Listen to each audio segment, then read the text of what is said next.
everyone. This is What Was Ellis Island, Chapter 2. This is just listening to the story. Another video will be about the vocabulary.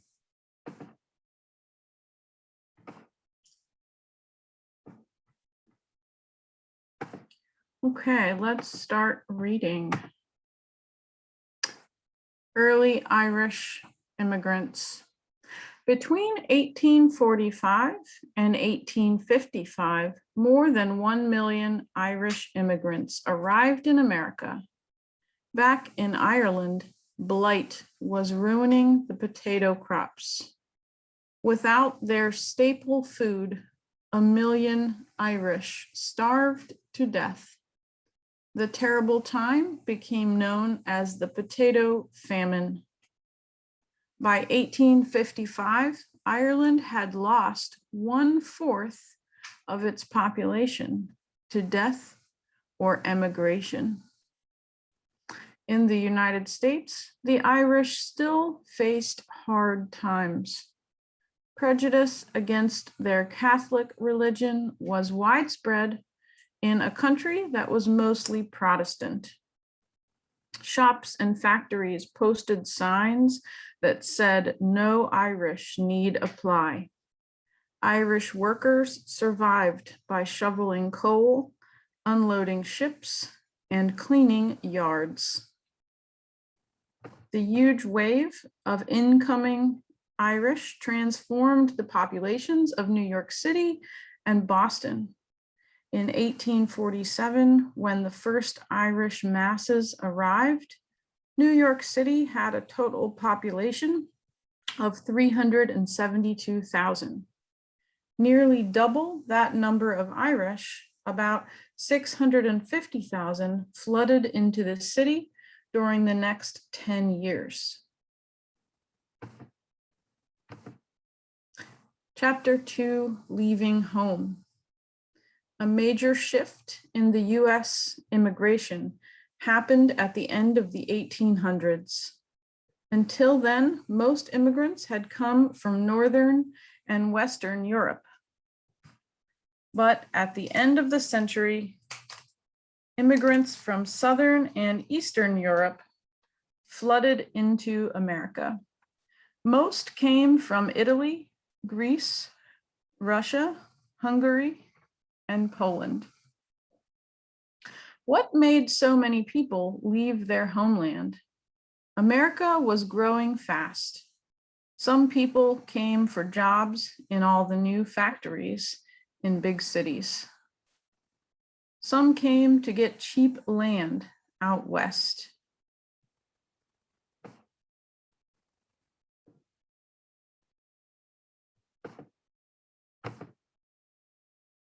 But terrible hardship drove most immigrants across the ocean to America. Millions were so poor, families didn't have enough to eat or any way to earn a living. Some governments oppressed their people.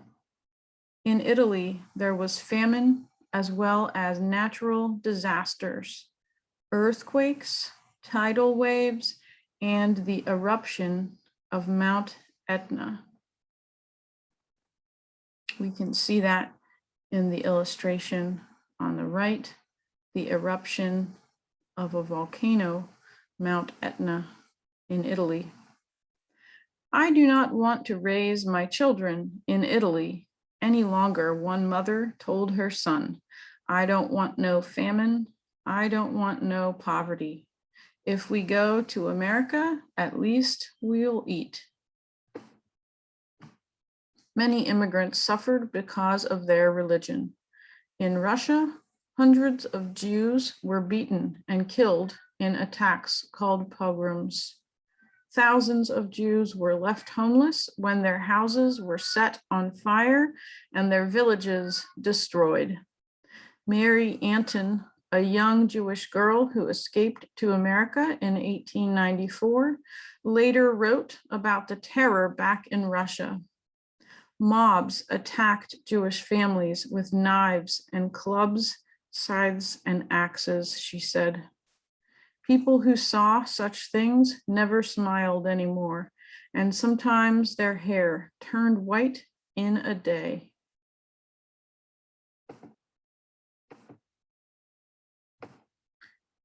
Scraping up enough money for the fare to America was not easy.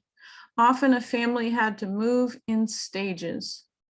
The father usually went first. He worked in the United States and saved until he had enough money to send for his family. When the time to go finally came, few could believe it. Many had never been away from their villages before. Now they were crossing an ocean 3,000 miles wide. They were headed for a country where people spoke a different language, wore different clothes, and ate different food. Going to America then was almost like going to the moon, said immigrant Golda Meir, who later became Prime Minister of Israel. What should they bring from home to start a new life? Not very much. Immigrants could only bring what they could carry or wear. As a result, some wore all their clothes in layer upon layer. They had to leave behind their furniture and other possessions. In America, they would be starting all over. The travelers were leaving behind family and friends, often forever. One immigrant recalled saying goodbye to his father in Italy. He said, "Make yourself courage." And that was the last I ever saw my father. Immigrants made their way to the steamships any way they could, even on foot. At the docks, they couldn't board until they were vaccinated, given shots against disease, and checked for lice. They also had to answer several questions. What is your name, age, and place of birth? What is your height and race? Have you ever been to prison? The steamship companies wrote down their answers in huge logs called manifests. They screened immigrants with care. If anybody was sent back from Ellis Island, the steamship companies had to pay for the return trip. The Atlantic voyage took about 10 days. However, bad weather could make it twice as long.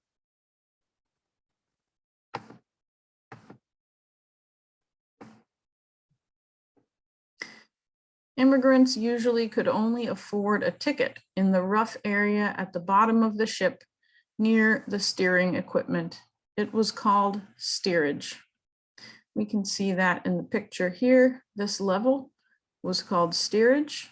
So we can see in the top levels, there are windows, there's fresh air, there's more space, right? And as we go to third class, medical post, steerage, we can see there is smaller space. It's very low in the ship. There are no windows, not very comfortable, but those were the cheapest tickets. So many people bought tickets in that part of the boat. On the fancy upper decks of the ships, there were cabins, but in steerage, there were just rows of bunk beds. 1,000 or more men, women, and children were packed together. It was dark and damp below sea level, with no portholes to let in fresh air. Food was dished out of pails. To wash up, people had to use cold salt water from a faucet. Most immigrants lie in their bunks for most of the voyage in a dulled state caused by the foul air, said a government report.